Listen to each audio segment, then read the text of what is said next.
My name is Shelley Whitner. I'm 36 years old. If I had to point to the exact moment my life split in two, the before and after, it would be the night Martin confessed. The night I stopped being a wife and started being a stranger in my own story. We had been married for 2 years together for 6, a quiet, ordinary couple with matching mugs, routines, and playlists. I thought ordinary meant safe. But that night, when Martin came home later than usual, I knew before he opened his mouth that something had changed. His hands trembled when he poured himself a drink. He didn't look at me, not even when he said, "Shelley, I need to tell you something." The words fell like bricks. He'd been seeing someone else, a coworker. It just happened, he said, the way people talk about rainstorms or accidents.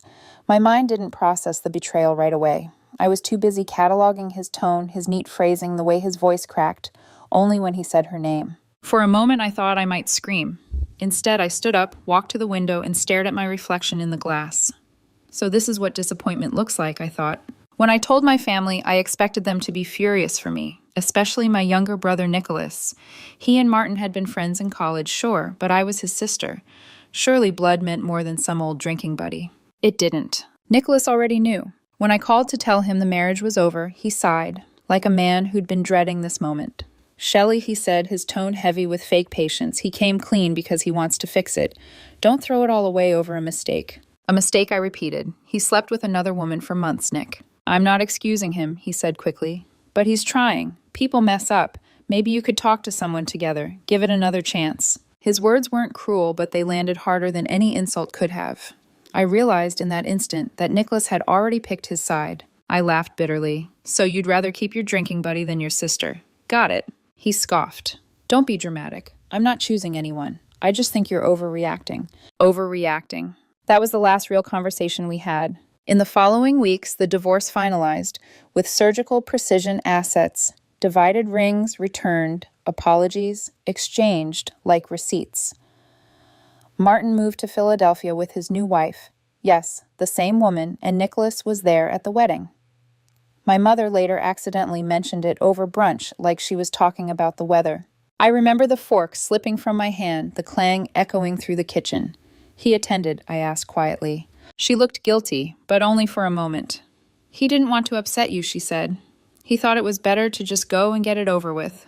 Get it over with, as if betrayal were an errand. That was 5 years ago. Since then, I've built walls so high, not even guilt could climb them. I bought a small townhouse on the edge of the city. I buried myself in my work, stopped celebrating anniversaries, and stopped answering family group chats. Then a few nights ago, I got a call. It was past midnight, the kind of hour when the phone only rings for bad news. The screen lit up with Mom. For a second, I thought maybe something had happened to Dad. But her voice wasn't frantic, it was cautious, rehearsed. "Shelley, honey, it's about your brother," she said. I froze. "What about him?" A pause, then a sigh. "He's not doing well. The business he started collapsed. He's been evicted. We think he needs somewhere to stay for a while, maybe with you." Silence filled the line. I could hear Dad coughing faintly in the background, probably listening in. "You're joking," I finally said. "No," she said quickly. "He's too proud to move back in with us. We thought maybe you could—" "Stop!" My voice came out colder than I intended. "We haven't spoken in 5 years. He's the reason I don't have a brother anymore." "He's still family," she whispered. I wanted to laugh. Family. That word had done more harm to me than any enemy ever could. "I'm sorry, Mom," I said, forcing calm. "But no, I can't help him. Not now. Not ever." She sighed again, the kind of sigh that carried disappointment like perfume. "I knew you'd say that," she murmured. "You've always been stubborn." When the call ended, I sat in the dark for a long time, staring at the blank TV screen. The reflection of my own face looked distant, unfamiliar, like someone watching a story she no longer recognized. I thought that was the end of it. I thought they'd let it go. I was wrong. Because the next morning my phone rang again, and again, and again. Each time the same name flashed across the screen. Mom. And beneath it, a message waiting to be opened. "You're his sister. Don't let pride destroy your family." I turned the phone face down, but the vibration wouldn't stop. It was as if the past had found my number again and wasn't going to stop calling until I answered. By the third day, I stopped answering my phone altogether. The calls came like clockwork morning, lunch, evening, as if my parents had set alarms to remind me of my sins. Each voicemail sounded a little more desperate, a little more guilt-soaked. "Shelley, he's your brother. He just needs time. Shelley, don't be cruel. You're better than this. And finally, from my father, rarely a man of emotion. If you ever cared about this family, you'll help him. It was strange. They hadn't sounded that concerned when I was crying through a divorce 5 years ago. Back then, my pain was private business. But now, Nicholas's downfall was apparently a family emergency. That night, I sat in my kitchen with the lights off. The only glow came from the phone on the table. Its screen lit up again, Mom calling. I let it ring, but her voice filled the voicemail anyway. Shelley, please. We raised you to have a kind heart. Don't turn cold now. I poured myself a glass of wine I didn't really want. My reflection in the dark window looked like someone else, someone tired of being the strong one. Then, against my better judgment, I called her back. She picked up immediately. Shelley, I'm here, I said, my voice flat. Say what you need to say. Oh, thank God, she exhaled. I knew you'd come around. I didn't say that, I replied. A pause. Then the familiar tone, soft, manipulative, polished from years of practice. Your brother's in a difficult place. His business failed, he's in debt, and his girlfriend can't keep him. He's staying with a friend, but it's not sustainable. He's too proud to ask for help. And you think I should offer it? Well, she hesitated. You have that spare room. You live alone. It would only be temporary. Mom, I said slowly. You do remember he called me petty and immature for cutting off a cheater, right? That was years ago, she said quickly. You were both emotional. People change. No people reveal, I snapped. And he revealed exactly who he was. There was silence. Then softer, Shelley. You're the older one. The stronger one. If you don't bend first, no one will. That word stronger felt like a chain disguised as praise. My parents had used it my entire life to justify every burden they placed on me. When Nicholas crashed Dad's car, I was the strong one who had to apologize for him. When he failed college classes, I was the responsible one who should tutor him. And when he betrayed me by standing beside my cheating husband, I was the mature one expected to forgive. I set the wine glass down carefully, afraid it might crack under my grip. I'm done bending, I said. Mom sighed a long, disappointed sound that made me feel 12 years old again. You've changed, Shelley. You used to care about family. I wanted to say family stopped caring about me first, but instead I said goodnight and hung up. I thought that would end it. I was wrong. The next morning there were 6 missed calls, then 7, then 10. Each message more dramatic than the last, how my father's blood pressure was rising from stress, how my mother couldn't sleep, how Nicholas was apparently on the verge of living on the streets. That evening, I took a long drive just to clear my head. I ended up in front of my childhood home without meaning to. The house looked smaller than I remembered. The garden overgrown, the porch light dim. Memories pressed against me like ghosts, Nicholas and I racing our bikes down the driveway. Mom yelling from the porch, Dad pretending not to smile. For a moment, I almost felt sorry for them, for all of us. But then I remembered the violin. I was 9. Nicholas had snapped my violin bow in half after I wouldn't let him touch it. When Mom came into the room, she found me crying. Nicholas hid behind her legs and said, "It broke by accident." I'll never forget what she said next. "Shelley, he's just a boy. You're older. You should have watched him." That was the first time I learned what family fairness meant in the Whitner household. I looked at that house one last time before driving off. Back home, I ignored every message until late evening when Dad's voice broke through the voicemail static. "You don't have to like him, Shelley. Just help. He's your blood." Blood. That word again, as if DNA excused everything. I deleted the message, set the phone down, and tried to focus on a movie. But halfway through the phone vibrated once more. I almost didn't look, but then I saw the message preview. "If you won't call him, we'll come talk to you in person." I stared at it for a long moment, the screen's glow sharp against the dark room. I didn't realize it then, but that text wasn't a threat. It was a promise. Because 3 nights later, they actually showed up. It was almost 10 p.m. when the headlights cut across my driveway. At first, I thought it was a neighbor pulling in until I saw the silhouettes in the car. 2 figures, still as statues. My heart sank. I didn't have to look twice. My parents had arrived. They didn't text, didn't call. They just appeared like ghosts materializing after being summoned by guilt. I stood at my front window for a full minute before deciding not to open the door. I didn't owe them a confrontation. I had given them my words, my silence, my explanations. None of it had been enough. But then the knock came, soft, then louder. Shelley opened the door. My mother's voice called calm, but with that practiced edge, the one that always made not obeying feel like betrayal. I didn't move. She knocked again harder. We're not here to fight. We just need to talk. I could hear my father's voice next, deeper, measured. Come on, Shelley. We're your parents. Stop acting like a stranger. Stop acting like a stranger. That one stung because that's exactly what I had become. A stranger in my own family. Finally, I unlocked the door, but didn't step aside. What do you want? Mom forced a smile that didn't reach her eyes. We just wanted to see you. You haven't been answering our calls. I told you to stop calling. She looked over my shoulder into the house. You've lost weight, she murmured. You're not eating properly, are you? I ignored it. You came all the way here just to check my diet. Dad sighed, pinching the bridge of his nose. We came because we need to talk about Nicholas. There's nothing to talk about. Yes, there is, Mom insisted, stepping forward. He's in trouble. Real trouble. He's been evicted, Shelley. His girlfriend can't keep him, and he refuses to live with us. He needs a place to stay. I clenched my jaw. I already told you. This isn't about grudges anymore, she interrupted, her voice cracking with theatrical emotion. He's your brother. He's humiliated. Do you know how hard it is for a man to ask for help? I almost laughed. He hasn't asked me for anything. You have. Dad's tone hardened. Because we know you. You won't listen unless someone forces you to.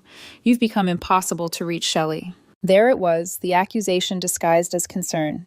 The same tone they used when I moved out after the divorce, when I refused to attend family gatherings, when I dared to protect my peace. Maybe I'm impossible because I've spent years trying to be reasonable, I said quietly. Mom frowned. We didn't raise you to be heartless. That word heartless cracked something open inside me. You didn't raise me to be heartless, I said, my voice trembling now. You raised me to be silent, to always fix things, to forgive people who never deserved it. Don't twist this into something it's not, Dad said sharply. We're talking about your brother, not ancient history. Ancient history. To them, my marriage, my pain, my humiliation were just old news, forgotten chapters in a book they'd rather not reopen. I took a step back. You need to leave. Mom's eyes narrowed, her tone shifting from pleading to cutting. You know Nicholas was right about you. The air thickened. I stared at her. What did you just say? He said you always make everything about yourself, she continued, voice trembling with restrained anger. And maybe he's right. Maybe Martin left because no one could stand your pride for long. It felt like a slap. For a second, I couldn't breathe. My chest burned. You have no idea what you're saying, I whispered. Oh, I do, she said softly. I've seen this coldness in you before. You think you're punishing Nicholas, but you're only proving him right. You always need to win. Dad muttered, Let's go, Elizabeth. But she wasn't finished. Maybe that's why he chose Martin over you, she added. At least he didn't make everything about his ego. The sound that escaped my throat wasn't a cry, it was something deeper. A sound I hadn't made since the day I found Martin's texts. Get off my porch, I said. She blinked, startled. Shelley, now! When they didn't move, I slammed the door shut with all the strength I had left. Inside, my hands were shaking. The walls felt smaller. My pulse pounded in my ears like distant thunder. I walked to the kitchen, grabbed a glass of water, and it slipped shattering against the floor. Water spread across the tiles, glistening in the dim light like spilled tears. I sank to my knees, the sound of the shattering echoing through the empty house. Minutes passed before I stood again. I picked up my phone, hands trembling, and blocked both their numbers. It felt final, heavy, but beneath the heaviness was relief. For the first time in years, silence. The next few days were eerily calm. No calls, no text, no guilt traps. I started to believe they had finally accepted my decision. Until one night, 3 soft knocks echoed through the silence. I froze, looked at the clock, 11:42 p.m. I stepped closer to the door. Through the peephole, I saw the faint outline of a figure standing just beyond the porch light. And this time, it wasn't my parents. At first, I thought I was imagining it. The knock, the silhouette, the quiet shifting of feet outside my door. But then came another knock, firmer this time. I whispered to myself, don't open it. Yet I did. The porch light flickered to life, revealing both of them, my parents standing there again. The same strained smiles, the same tired eyes. But something in their faces was different now. Desperation. Shelley, my mother began, please don't call the police. Just let us talk for 5 minutes. I told you. 5 minutes, my father cut in sharply. That's all we ask. Then we'll leave. I crossed my arms, keeping the door half closed. You've been told to stop coming here. He looked past me into the dark hallway of my house like he was searching for something, or maybe searching for the daughter he thought he could still control. Mom clutched her purse tightly. It's not about Nicholas this time. I almost laughed. That would be a first. No, she said quickly. It's about us, about money. Money. She nodded, eyes watery. Now that Nicholas is living with us again, your father and I are struggling to manage. You know we're retired. It's only temporary, just until he's back on his feet. I stared at her, trying to process the absurdity. So you're asking me to pay for my brother, the same brother who called me selfish and cut me out of his life? My father's jaw tightened.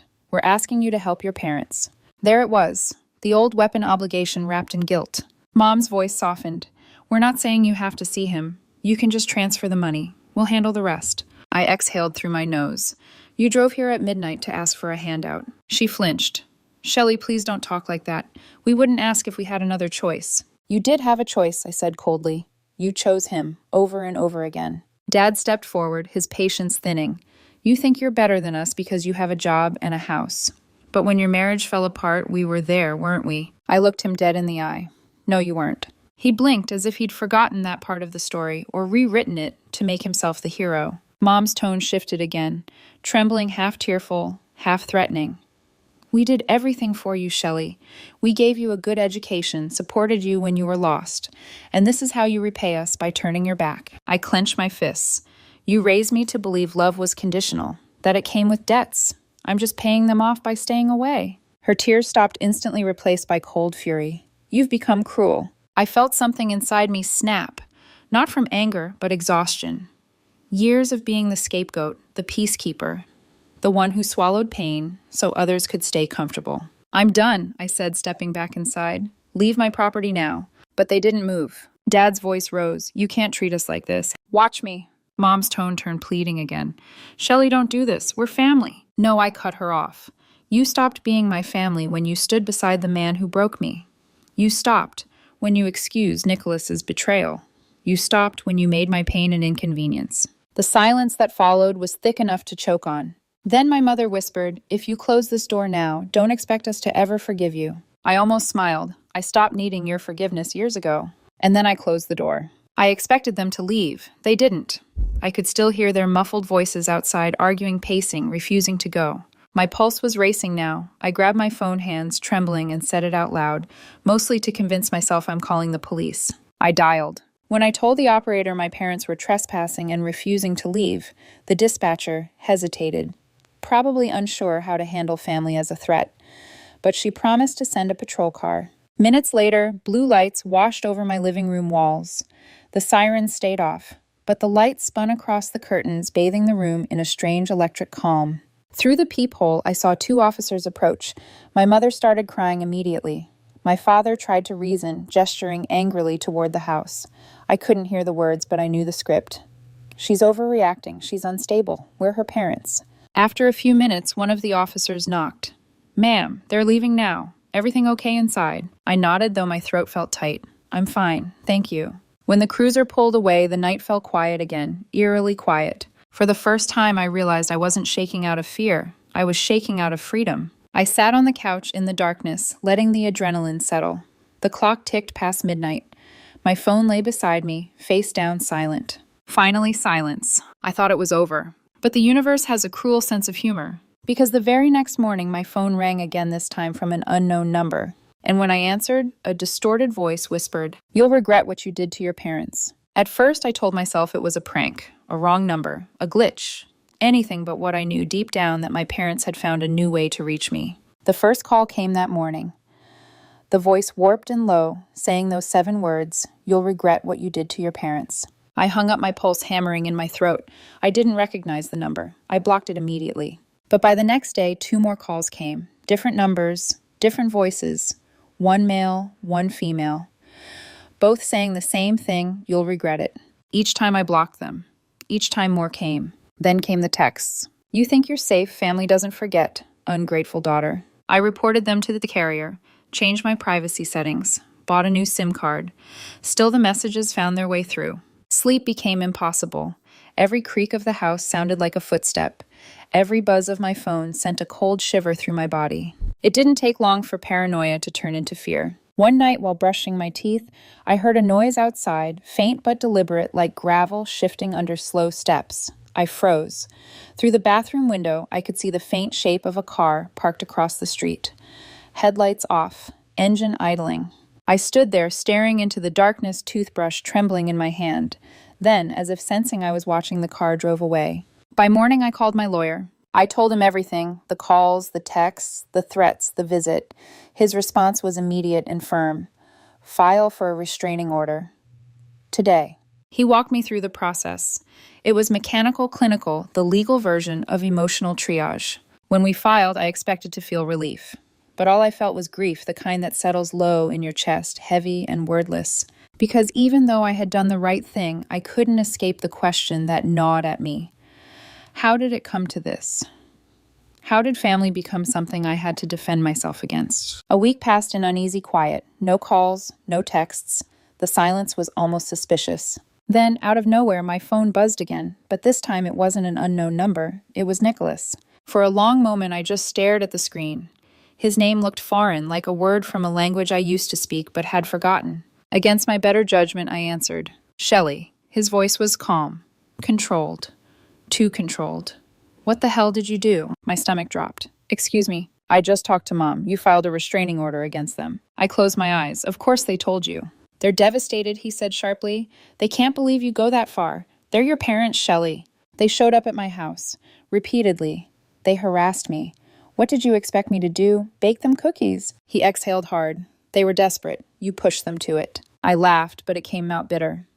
You're unbelievable. You're the one who caused all this, Nicholas. You and your pride. You didn't just ruin your life, you let them weaponize mine. Don't twist this, he snapped. They were trying to protect me. From what consequences? Silence. Then quieter. You've always had this victim complex. That one landed like the blade. For a moment, I couldn't find my words. You really don't get it, do you? They didn't just protect you, they chose you, every single time. Because you make it impossible to be close to you, he said. You hold grudges like trophies. I almost hung up. Almost. But something in me, maybe the last thread of hope, needed to say this. Nick, they lied to you. They told me you needed money, that you were drowning. They begged me to bail you out. I refused because it wasn't my job to fix your life. So they came here, at midnight. Twice. That's why I filed. The silence on the other end stretched. I could hear him breathing slow, unsteady. They said what? You heard me. They've been using you to manipulate me. You didn't ask for their help, did you? He didn't answer, but I could hear it, the faint tremor in his breath, the sound of someone realizing they've been played. Then, without a word, he hung up. I stared at my phone for a long time, half expecting him to call back, but he didn't. By the next morning, I started hearing whispers from distant relatives, cousins, aunts, people who hadn't called me in years. Apparently, Nicholas had packed his things and moved out of our parents' house. They'd had a blowout argument when he found out what they'd done. He accused them of lying, of using him, of humiliating him. And for the first time, he saw what I had seen all along. The guilt games, the control, the favoritism dressed up as love. The family group chat went silent after that. One of my cousins texted me later that night. Your parents are furious. They're saying you turned Nick against them. I didn't reply. I didn't need to. Because for once, the truth was doing the talking. It's strange how quiet revenge can be. No screaming, no scheming. Just the quiet satisfaction of watching karma do what you no longer have to. I went to bed that night with the window open, the city breeze washing over me. For the first time in years, I didn't dream of arguments or apologies. I just slept. And in the morning, I watered the small plant on my windowsill, the one that had been wilting for weeks. It was still alive. So was I. For the first time in years, my mornings were quiet. No calls, no guilt, no ghosts at my door. I'd wake up, make coffee, and listen to the hum of my old refrigerator, the kind of silence that used to make me anxious, but now felt sacred. It had been 2 weeks since Nicholas's last call. I didn't expect to hear from him again.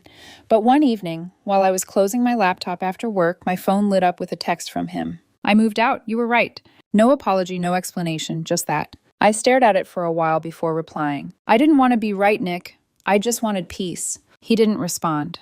But that short exchange, those 7 words, did something inside me. It felt like an invisible thread that had been pulled taut for years had finally snapped. Later that week, my aunt called. She never called unless someone was dying or getting married. Her tone was somewhere between sympathy and disbelief. Your parents have been telling everyone you turned Nicholas against them, she said. They're saying you brainwashed him, that you're the reason he stopped speaking to them. I let her talk. I didn't correct her. There was nothing to correct. Everyone was seeing the truth, whether they wanted to or not. Word spread through the family fast. My parents went from the respected couple on the hill to the scandal everyone whispered about at Sunday dinners. Invitations dried up. Old friends stopped visiting. And for the first time, they were the ones left out in the cold. I didn't rejoice. Not really. Watching karma work is quieter than people think. It doesn't look like fireworks. It looks like an old house, finally collapsing under the weight of its own lies. A few days later, I got another text, this time from an unknown number. For a split second, dread crawled up my spine. But when I opened it, I saw only 2 words. I'm sorry. No name. But I knew it was Nicholas. I could almost hear his voice, quiet, uncertain, humbled. I typed back, I forgive you, but I'm not coming back. Then I put my phone face down and left it there. That night, I sat on the porch with a cup of tea, watching the city lights flicker in the distance. The air smelled of rain and jasmine. Somewhere a dog barked. The world kept moving with or without the Whitner family drama. It's funny when people talk about revenge, they imagine confrontation, shouting, chaos. But the real revenge is silence. It's the peace that terrifies the ones who thrived on your reaction. Since the restraining order, my parents haven't tried to reach me again. I sometimes picture them sitting together in their dim living room, wondering how everything went so wrong. Maybe they still think I'm the villain in their story. Maybe that's easier than facing what they did. Either way, I've stopped caring about the version of me that lives in their memories. A month passed, then 2. Life began to feel ordinary again. I worked, I traveled, I laughed more easily. The nights no longer echoed with guilt or fear. One morning, while watering the plant on my windowsill, the same one that had barely survived through it all, I noticed something. Tiny buds, pale green and trembling, had begun to appear on its stems. I stood there smiling to myself. It wasn't much, but it was enough. Sometimes healing doesn't look like grand closure or teary reconciliations. Sometimes it's just a plant that decides to live again. I took a deep breath and whispered, "We made it." And maybe that's all the justice I'll ever need. Not revenge, not apologies. Just the quiet knowledge that I survived the kind of love that wanted to destroy me. Because in the end, I didn't need karma to punish them. They punished themselves by losing the one person who still believed family could be something worth saving.